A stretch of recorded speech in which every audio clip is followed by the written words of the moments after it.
Hey guys, Colton here. We'll get back to the podcast in just 1 minute. I just wanted to let you know that my new book, 24 Rules of Masculinity, is officially out. If you've been resonating with the topics we've hit on in this podcast, discipline, purpose, identity, what it means to be a man today, this book was built for you. It's a straight talking guide packed with hard lessons, biblical principles, and the kind of clarity that I think a lot of us are starving for. So whether you're just starting on your journey or looking to get back on track, I wrote this to be something that you can pick up, apply, and carry with you. You can find the 24 Rules of Masculinity on Amazon and through the link in the description. I would love to hear what you guys think. Now, back to the episode. Welcome back to Chasing Masculinity. Today, we're exploring a question that I think most men have noticed, but very few have actually examined. That is, why are some jobs seen as more masculine than others? You can kind of feel it in conversation, in culture, even in the way we talk about work. Some careers are associated with toughness, labor, risk. Others are associated with nurturing, caretaking, support. Most men recognize this instinctively, but very few understand where that perception even comes from. The core idea behind this episode is that masculinity is not defined by the type of work you do, but rather revealed by the traits that require you to do that job well. A construction worker isn't more masculine simply because he wears a hard hat, and a banker isn't less masculine just because he wears a suit. A firefighter isn't necessarily a better man than a teacher, and a teacher isn't necessarily softer or weaker than a firefighter. The job itself doesn't really determine the man. What matters are the qualities that the job demands. Some jobs require grit, endurance, risk, the willingness to suffer physically. Some require responsibility, leadership, financial burden, and the ability to carry the weight of providing. And others require patience, guidance, and the steady presence of a man who leads through service. These are masculine traits expressed in very different environments. So that's the purpose of today's episode. It's not to necessarily convince you to pursue one type of career over another.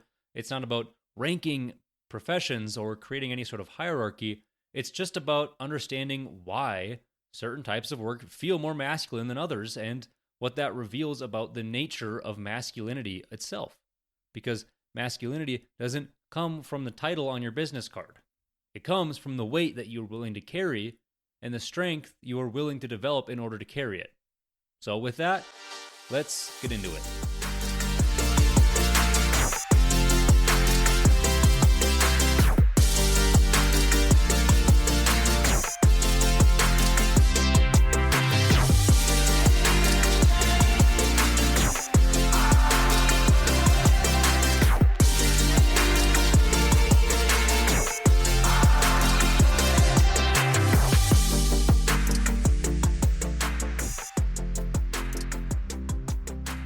All right, I want to start by talking about masculinity and work and the underlying connection.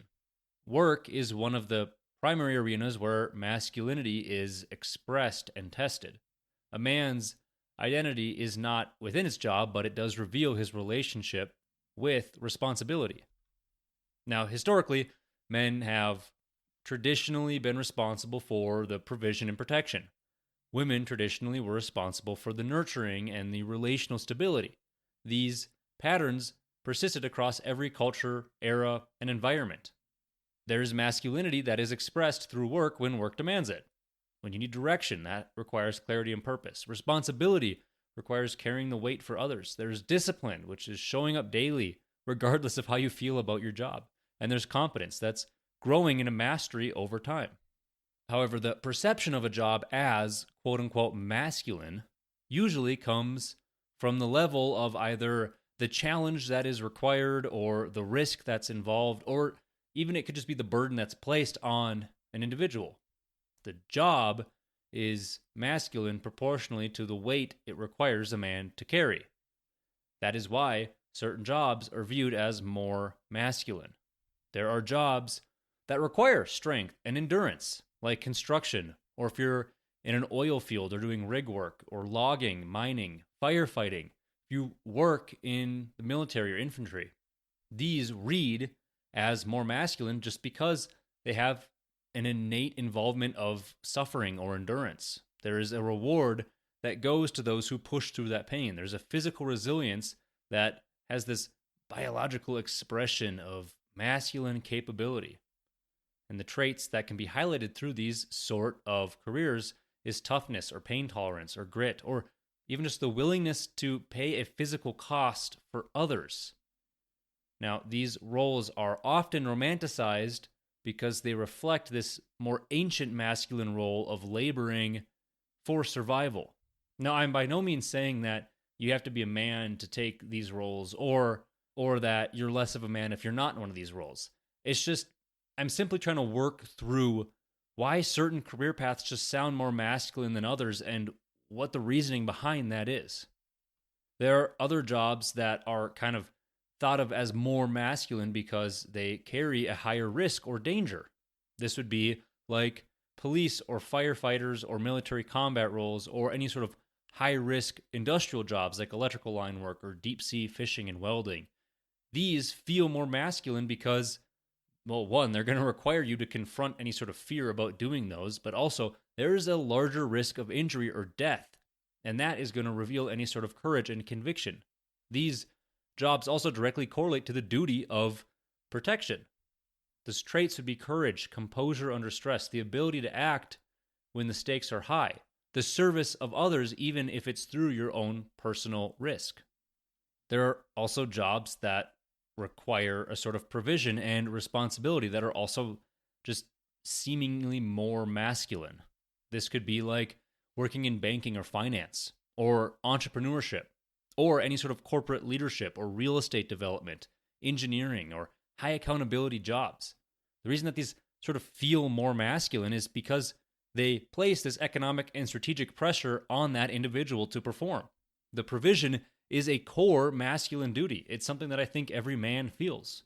And the ability to then manage those resources and provide that stability has just been historically masculine.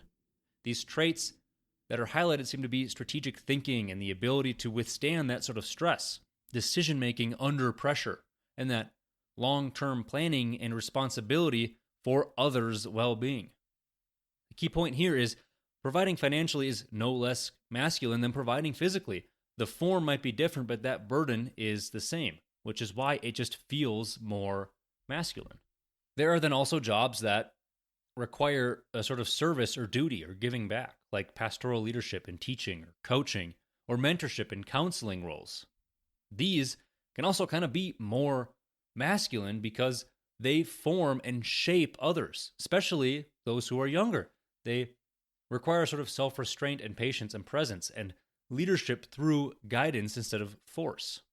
These traits would be stewardship or care grounded in authority, not emotion, or the responsibility of shaping others' growth. Now, the masculinity expressed here might be quieter, but it's still just as foundational. This is fatherhood expressed vocationally. Now, contrast that with more feminine associated career traits.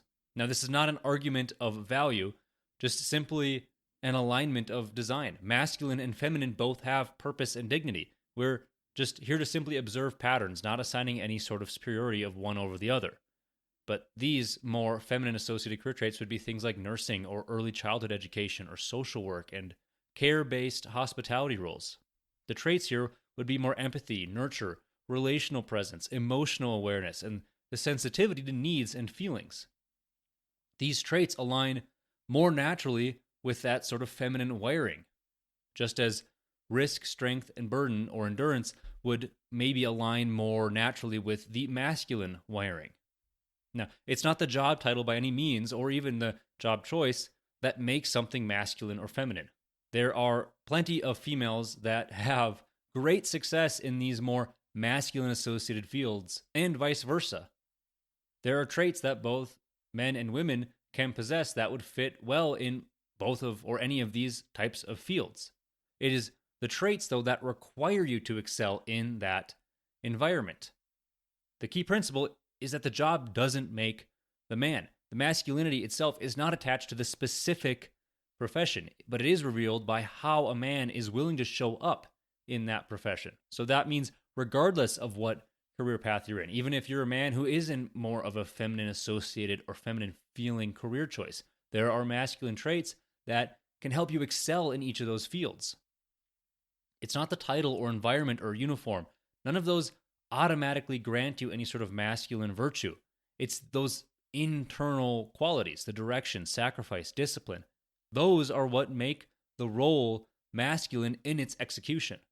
A construction worker can still be lazy and unprincipled and undisciplined, and his environment does not redeem his character by any means. A banker or entrepreneur can embody intense masculine virtue through drive and decisiveness and leadership. His setting just might look different. Or a teacher or pastor or coach, they can be profoundly masculine if they lead with that authority and purpose and responsibility for those that are under their care. Masculinity is about carrying the weight, not just simply bearing a title. The physical or intellectual demands of a job are second to the emotional and spiritual burden that a man chooses to shoulder. The common thread across any sort of work, masculine or not, is this: there is something or someone depending on you, even if that is just yourself. There are masculine expressions that can live in any sort of environment. They require responsibility. That would be the willingness to be counted on when others depend on you. Or direction. That would be the clarity of purpose and the discipline to move towards it daily. And there's also just purpose or a reason to endure that hardship that naturally comes with whatever work you're doing. Masculinity isn't necessarily about the exact task, but it is about the weight that you're willing to carry. Even the most unmasculine roles can become masculine when performed with that conviction or protection or duty. Masculinity is internal before it ever manifests itself externally. So then why does society still respect more masculine jobs? Despite there being a modern rhetoric about gender neutrality, culture still respects or gravitates towards traditionally masculine roles. And I don't think the reason behind this is any sort of cultural bias. I think it's just instinctive. Human beings instinctively value the men or individuals who protect and build and bear the risk on the behalf of others. And those just are simply more masculine perceiving roles. There is historical consistency to back this up. In every civilization, those who protect will be your soldiers, your warriors, your guards, and those who build, your laborers, your engineers, your providers, are all going to command respect. This isn't a sort of cultural construct, it's just a simple survival mechanism. When crisis strikes, people still look for the strong, or for the decisive, or for a competent man to lead or defend. There are archetypes that persist regardless of your era or economy. The protector is the man who's going to stand between danger and the vulnerable. The provider is the man who ensures the well-being of his family and community through labor. The builder is the man who creates order and structure and function from chaos or nothingness. And there's the leader, the man who assumes the responsibility of direction even when things are uncertain. These roles are respected because they just align with a more natural law. That is, society can't function without protection or provision or leadership. The biological and physiological design of men just tend to naturally align more with these roles, with strength and competitiveness and endurance and risk-taking. Men are just proven statistically to fall into roles where those are more common. Now, culture can pretend that gender roles are flexible, but in times of crisis, instinct is going to just naturally override ideology. When there's a fire, people are still going to call the firefighter. When there's violence, they're still going to look for the protector. When the economy collapses, they're going to look to the builder and the provider. Society might devalue these sort of more traditionally masculine roles in rhetoric, but when it comes to practice, they're still going to become entirely dependent on them. Now, again, the purpose of this episode was not to elevate one job over the other, or to say that men can only have certain roles and women can only ever have other roles. That's not what I'm saying at all. It is just to simply examine what gives a job a more masculine feeling quality. Why do some careers just inherently feel more masculine when you talk about them? It's about that internal framework that shapes his discipline and attitude and integrity. Every man, regardless of what your career looks like, has the opportunity to demonstrate masculine strength by how he accepts responsibility rather than avoiding it, or bears that weight of others instead of living for comfort only, or mastering his emotions and energy to serve that higher purpose. Masculine maturity is revealed in work that costs something. Physical, mental, emotional strain, the process of enduring for the sake of something beyond yourself. That work demands something from you that will always refine you. The measure of a man's masculinity is not the prestige of his job, but the presence of his character. A janitor can embody greater masculinity than an executive if he carries his duties with integrity and humility and consistency. A man's value is not in the stage he stands on, but in the standard that he's going to uphold for himself and others. A man becomes masculine not by that title, but by that responsibility that he's holding, that he accepts, the burden that he carries, the strength he develops through that process. So as we close this one out, I want to make something clear. This episode wasn't about pushing men towards any one particular career path or ranking jobs in some sort of hierarchy of masculinity. The point is far simpler than that. The masculinity of a job is not found in the job itself, but in the man who shows up to do it. Strength, direction, responsibility, endurance. These traits don't belong to any one field. They belong to the man who chooses to carry them in any career choice, career path, and to carry that weight with conviction. The construction worker, banker, teacher, firefighter, business owner, anybody. The question, it's the same for all of them. Are you somebody others can rely on? Do you take the burden seriously? Do you lead yourself first before leading anyone else? Because at the end of the day, masculinity is not defined by the environment that you work on, but defined by the standards you hold, the discipline you maintain, the weight that you're willing to bear. A man is known by how he carries his role, whatever that role may be. So with that, we'll wrap it up. Thank you for listening to Chasing Masculinity. Until next time, guys, keep chasing.